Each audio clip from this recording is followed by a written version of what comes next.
वक्फ council में Hindu member हो सकते हैं, तो क्या हिंदू बोर्ड में भी मुस्लिम मेंबर को रखा जा सकता है? मुसलमानों के साथ दूसरे यानी हिंदुओं को लाने वाली बात पे चर्चा होगी, बहस। आदाब, नमस्कार, मैं तनवीर कमर और आप देख रहे हैं न्यूज़लैंड कोलकाता। वक्फ अमेंडमेंट एक्ट के खिलाफ दायर की गई याचिकाओं पर सुप्रीम कोर्ट में सुनवाई हुई। सुनवाई के दौरान चीफ जस्टिस ने सरकारी वकील से तीखे सवालात पूछे। चीफ जस्टिस ने पूछा कि अगर वक्फ काउंसिल में हिंदू मेंबर हो सकते हैं, तो क्या हिंदू बोर्ड में भी मुस्लिम मेंबर को रखा जा सकता है? जस्टिस कुमार ने यह भी पूछा कि हमें एग्जाम्पल देकर बताया जाए कि क्या तिरुपति मंदिर में भी मुस्लिम मेंबर रखे जाएंगे, जबकि जस्टिस विश्वनाथन ने कहा कि हिंदू एक्ट ये कहता है कि चैरिटेबल ट्रस्ट की देखभाल हिंदू ही करेगा, तो क्या इसमें भी बाहरी लोगों को रखा जाएगा? हालांकि सांसद में विपक्ष के एमपी ने इस तरह के सवालात बार बार उठाए थे और ये कहा था कि कानून में दोहरे मापदंड क्यों, जब हिंदू के ट्रस्ट को और हिंदू के मठ मंदिरों को हिंदू की ही देखरेख में बोर्ड बनाए जाते हैं और बोर्ड में हिंदू ही रखा जाता है, तो वक्फ में जो कि मुसलमानों की है, फिर क्यों हिंदू को रखा जाएगा? उस वक्त तो सरकार उनको अलग अलग तरह के जवाब देती रही और ये भी कहा कि मठ मंदिर अलग है और वक्फ अलग है, मगर यहाँ कोर्ट रूम में इन जजों के सवालात का जवाब नहीं दे पाए सरकारी वकील जो कि सॉलिसिटर तुषार कांति थे। वो कोई भी किसी भी तरह का एग्जाम्पल भी नहीं दे पाए। चीफ जस्टिस संजीव खन्ना ने सरकारी वकील सॉलिसिटर जनरल तुषार कांति से ये भी पूछा कि वक्फ बाय यूजर को क्यों हटाया गया। जो मस्जिद 13वीं सदी और 14वीं सदी से है, वो कागजात कहाँ से लाएंगे? उस जमाने में का सेल डीड और परचेज डीड कैसे वो दे पाएंगे? इस एक्ट के खिलाफ याचिका दायर करने वालों की तरफ से सीनियर वकील कपिल सिब्बल ने भी कहा कि वक्फ बाय यूजर हटाए जाने से एक बार में ही सब कुछ खत्म हो जाएगा।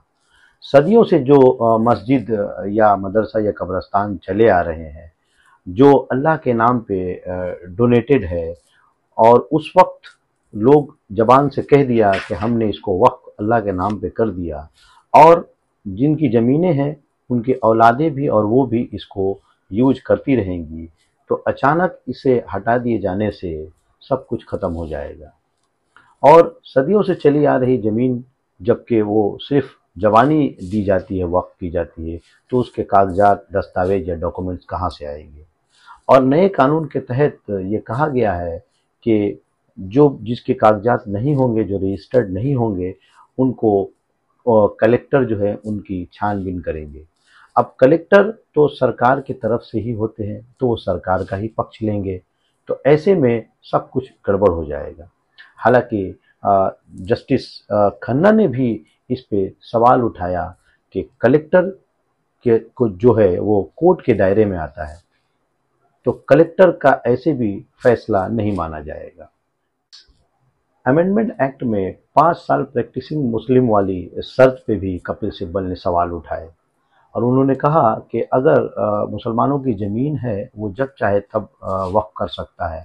और सरकार के इस सवाल का जवाब देते हुए कपिल सिब्बल ने कहा कि मुस्लिम की जो वसीयत होती है, वो वसीयत उसके मरने के बाद ही लागू होता है।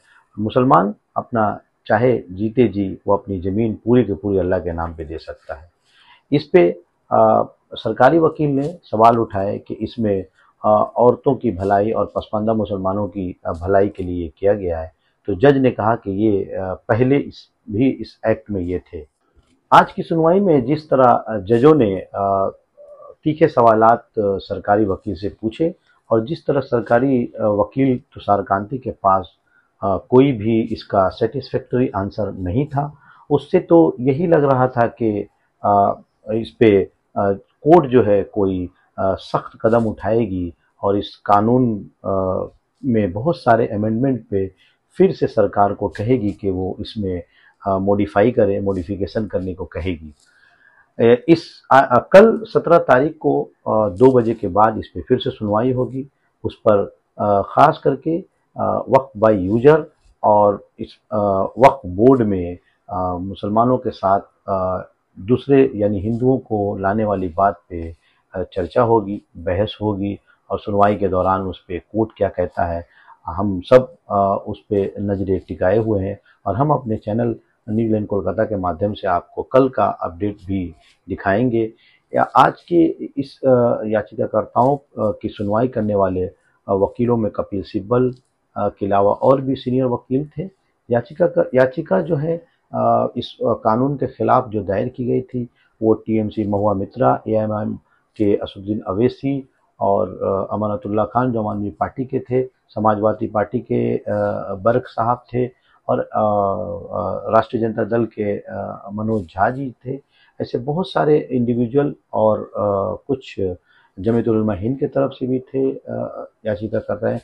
वहीं दूसरी तरफ सरकार की तरफ से इस एक्ट के हिमायत में भी याचिकाएं दर्ज कराई गई थी, जिसमें हरियाणा, राजस्थान, असम, मध्य प्रदेश और महाराष्ट्र की सरकारें थी।